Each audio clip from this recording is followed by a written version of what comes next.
அன்பு தந்தையின் தியாகத்தையும் அறிவு மகளின் வெற்றியையும் சொல்லும் காவியம் பாய் அணையாத தீபம். இலங்கையின் ஒரு அழகான கிராமம். அங்கே கதிரவன், சரஸ்வதி மற்றும் மகள் மதியழகி வாழ்ந்தனர்.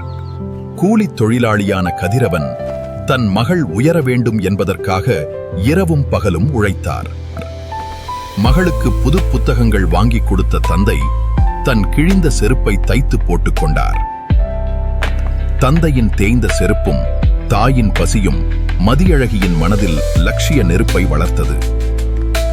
உயர்தர பரீட்சையில் சிறந்த முடிவுகளை பெற்று மதியழகி பல்கலைக்கழகம் செல்லும் வாய்ப்பை பெற்றாள்.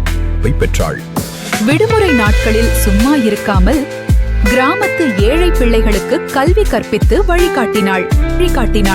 உடல் நலக்குறைவால் தந்தை வீழ்ந்தபோது மதியழகி நிலைகுலைந்து போனாள். தியாகத்தின் வலி அவளுக்கு புரிந்தது. மகளே, நீதான் நம் குடும்பத்தின் குத்துவிளக்கு. நான் இல்லாவிட்டாலும் நீ பிரகாசிக்க வேண்டும் என்றார் தந்தை. கல்வியை ஆயுதமாக் கொண்ட மதியழகி இன்று ஒரு சிறந்த அதிகாரியாக உயர்ந்து நின்றாள்.